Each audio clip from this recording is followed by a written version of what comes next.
Level playing field जो है वो चीफ जस्टिस दिलवाएंगे अदनान आदिल साहब? हाँ, कह नहीं सकते कि वो लेवल प्लेइंग फील्ड दिलवाएंगे या कुछ मसलहत से काम लेंगे। दबाव बहुत डाला जा रहा है अदलिया के ऊपर।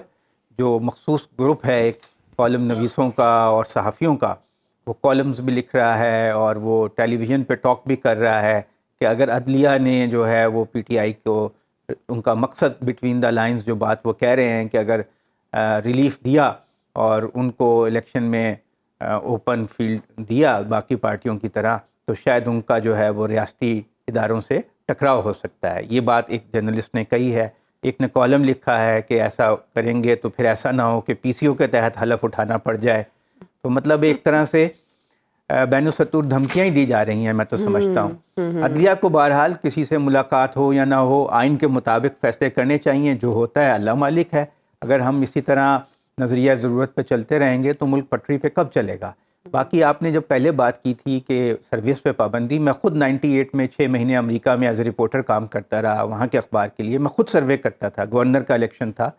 पूरी दुनिया में सर्वेज़ होते हैं। मैंने इंडिया का भी इलेक्शन कवर किया हुआ है वहाँ रहते हुए 2004 में BBC के लिए। तो वहाँ भी सर्वेज़ होते थे। पूरी दुनिया की जमहूरियतों में होते हैं। अब अगर इस पर पाबंदी लगा रहे हैं तो मेरा ख़्याल है जर्नलिस्ट की जो बॉडीज़ हैं उनको इसे सुप्रीम कोर्ट में या हाई कोर्ट में चैलेंज करना चाहिए इस इक़दाम को। ये बुनियादी इंसानी हकूक़, इज़हार राय की आज़ादी के ख़िलाफ़ है। ये लगाना पाबंदी इसलिए चाहते हैं कि ये तासुर ना पैदा हो कि एक ख़ास जमात पॉपुलर है और फिर अगर रिज़ल्ट ये उसके उलट आ जाए, जैसा कि हमारे यहाँ बाज़ औक़ात हो जाता है, तो फिर ये लोग ना कहें कि देखें जी पॉपुलर सर्विस तो ये थे और रिज़ल्ट कुछ और आ गया। तो अमेरिका में, यूरोप में भी ऐसा हुआ है कि सर्विस कुछ और होते हैं, रिज़ल्ट कुछ और आ जाता है बाज़ औक़ात। तो इस पे पाबंदी जो लगाना तो जमहूरी उसके मुताबिक तो नहीं है, रवैयों के मुताबिक तो नहीं है। बाकी ये कि आप अभी बात कर रही थी वो कागजात नामजदगी की, तो 25,950 के करीब कागज़ जो हैं जमा हुए कौमी और सूबाई असम्बलियों के, और 3,250 के करीब रिजेक्ट हुए। तो 13-14% कागज़ रिजेक्ट हुए हैं। अमूमन 10% रिजेक्ट होते थे, इस मरतबा 2-3% ज़्यादा हुए हैं। अच्छा। लेकिन वो ज़्यादातर एक ही ग्रुप से ताल्लुक़ रखने वाले लोगों के हुए हैं। वो लोग जिनके बारे में कहा जाता है कि उनकी वाबस्तगी तहरीक इंसाफ के साथ थी, और शायद इसका मकसद ये है कि वो तैयारी का उन्हें सही तरह मौका ना मिल सके, वो शशो पंच का शिकार रहें। अब वो जाएंगे या ट्रिब्यूनल्स में जाएंगे, वहाँ अभी उनको मुसद्दक़ा कॉपीज़ नहीं मिल रही रिजेक्शन की, फिर वहाँ जाना उनके लिए मुश्किल बना दिया गया है। ख़बरें आ रही हैं कि वकला जो जा रहे हैं ट्रिब्यूनल्स में उनको जाने नहीं दिया जा रहा है, पुलिस रोक रही है। तो ऐसे सीन हमने पहले कभी नहीं देखे, इतना खुल्लम खुल्ला कि आप पहले कागजात नामजदगी छीन के भाग रहे थे लोग, फिर उनको तस्दीक और तजवीज़ कुनिंदा को उठा के ले जा रहे थे, फिर उनको होल सेल आपने मुस्तरद कर दिया एक पार्टी को, फिर उसको जवाज़ बख्शने के लिए कहा जा रहा है एक मखसूस ग्रुप की तरफ से कि जी ये चूँकि 9 मई के वाक़यात में मुलव्विस हैं, इसलिए इसको भुलाया नहीं जा सकता और इनको इसकी सज़ा भुगतनी पड़ेगी। यानी ये सब कुछ इसलिए हो रहा है कि 9 मई के उसमें ये मुल्ज़िम हैं।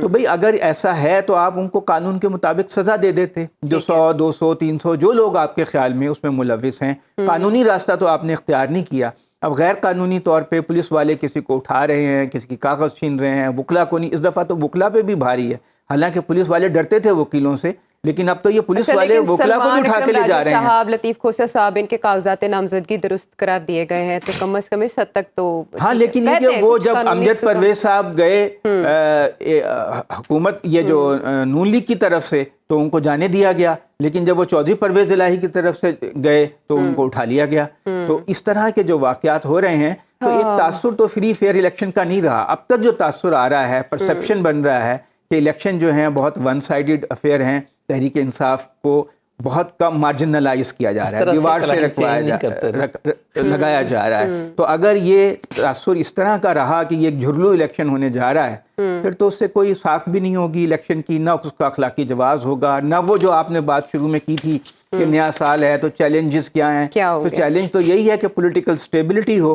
तो फिर वो पॉलिटिकल स्टेबिलिटी तो नहीं होगी जब आप एक पार्टी को बिल्कुल ही दीवार से लगा रहे हैं। उनके पास स्ट्रेटजी है कि वो अपना उनके जो, अगर फ़र्ज़ करें कि उनके बड़े उम्मीदवार, तगड़े उम्मीदवार आउट भी हो जाएं, तो उनके आम वर्कर लड़ेंगे, तो आम वर्कर लड़के हार जाएं। यही वो शायद चाहते भी हैं कि जो नून लीग दावा कर रही थी हमें 120 सीटें 140 में से मिल जाएंगी पंजाब में, तो अगर वो इस तरह से लेना चाहते हैं, वन साइडेड मुकाबला करके अपने मुखालफिन के हाथ पांव बांध कर, फिर तो वो 2/3 अक्सरियत भी ले सकते हैं। लेकिन 15 जनवरी से मुल्क भर में मुस्लिम लीग नून जलसों का आगाज करने जा रही है, लेकिन दानियल अजीज साहब चुप करते हैं तो मोहम्मद जुबैर साहब बोलने लग जाते हैं। ये मुस्लिम लीग नून के अंदर क्या चल रहा है? ये सबको पता है कि इस वक्त हालात ऐसे बना दिए गए हैं और कि आइंदा ज़्यादा चांस यही है कि मुस्लिम लीग नून की हुकूमत मिले। कम से कम परसेप्शन ये बनाया दिया गया है। और जिस तरह खुड्डे लाइन लगाया जा रहा है, दीवार से लगाया जा रहा है तहरीक इंसाफ को, तो जाहिर है पंजाब में 2 ही बड़ी जमातें, एक नून लीग है और एक तहरीक इंसाफ है। तो जब तहरीक इंसाफ को आप इस तरह से मसनूई तरीके से आउट करेंगे तो फिर यही नज़र आता है कि नून लीग की हुकूमत बनने जा रही है। कता कलामी की माजरत, अगर पीटीआई को आउट करते हैं या आज़ाद हैसियत में उम्मीदवार खड़े होते हैं तो वो जो वोट बैंक है वो पीपल्स पार्टी की झोली में गिरेगा या इनडिसाइसिव रहेगा? मेरा ख्याल है वो किसी की भी झोली में नहीं गिरेगा, या तो वो एब्सटेन करेगा और या फिर पीटीआई को ही जाएगा। जो उनके सेकंड रैंक के लोग होंगे, जो आम कारकुन खड़े होंगे या आज़ाद उम्मीदवार जिनको वो सपोर्ट देंगे, उन्हीं को जाएगा। वो किसी और पार्टी की तरफ डिफेक्ट नहीं करेगा। मेरा तो ज़ाती मुशाहिदा यही है। अब ये देखें कि जब मालूम है कि नून लीग शायद हुकूमत में आ रही है, बल्कि बहुत से लोगों को यकीन भी है कि वो हुकूमत में आ रही है, क्योंकि उनको बुज़ुर्गों की दुआएं हैं और रूहानी जो फ़ज़ा है वो उनके हक़ में हो गई है। पीर व मुर्शद तकड़े हैं नवाज शरीफ के। अच्छा। तो अब वो अगर ऐसा, तो सब लोग चाहते हैं कि हमें भी हिस्सा मिले। हमारे मोक्कल कहाँ का है? हलवा जो है ना, हलवे में हमारा भी हिस्सा होना। लेकिन हमारे मोक्कल कहाँ गए? हमारे मोक्कल आजकल ज़रा डाउन है। किस बोतल में बंद हो गए?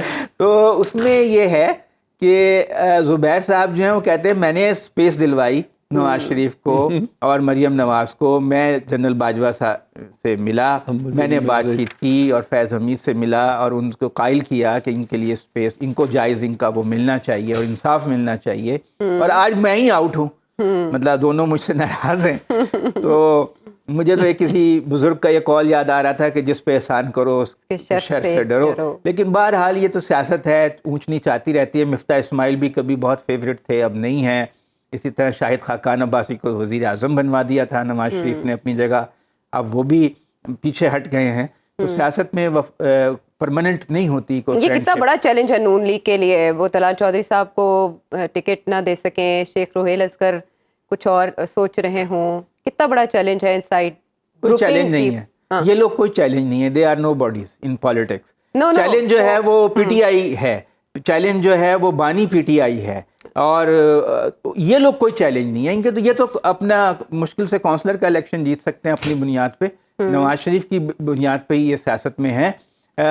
ये तो पार्टी में झगड़े होते ही हैं। पीटीआई में भी ऐसे झगड़े हैं, पीपल्स पार्टी में भी ऐसे झगड़े हैं। कुछ लोग करीब हो जाते हैं, कुछ लोग दूर हो जाते हैं वक्त के साथ साथ। चैलेंज कोई नहीं है इनको। चैलेंज इनके साथ इस वक्त, मैंने आपको कहा ना, पीरो मुर्शद, रूहानियात, सब कुछ इनके हक में है, सितारे इनके हक में हैं। तो इसलिए अब गला नहीं रही अदनान आदिल साहब, वो माजी की बातें हैं। वो कहते हैं ना, मर के भी नहीं मरदा जिदा साई मगर हो भाई, मगर पंजाबी में कहते हैं कि पीछे हो, बैकिंग हो। लेकिन अब वो पहले वाली बातें नहीं रही, इतना आसान नहीं रहा सब कुछ वैसे ही करना जैसे आपकी मंशा हो दिल। जी अबू सर, वो मुझे इस बात से याद आया, वो आज 2 बुजुर्ग बैठे थे, मैं हाई कोर्ट में था, तो वो एक ने दूसरे से पूछा कि पाकिस्तान मुस्लिम लीग नवाज का जो है वो मंशूर क्या है। तो दूसरे बुजुर्ग ने जवाब दिया कि उनका मंशूर ये है कि साड़ी गल हो गई है। तो यही बात है, इतनी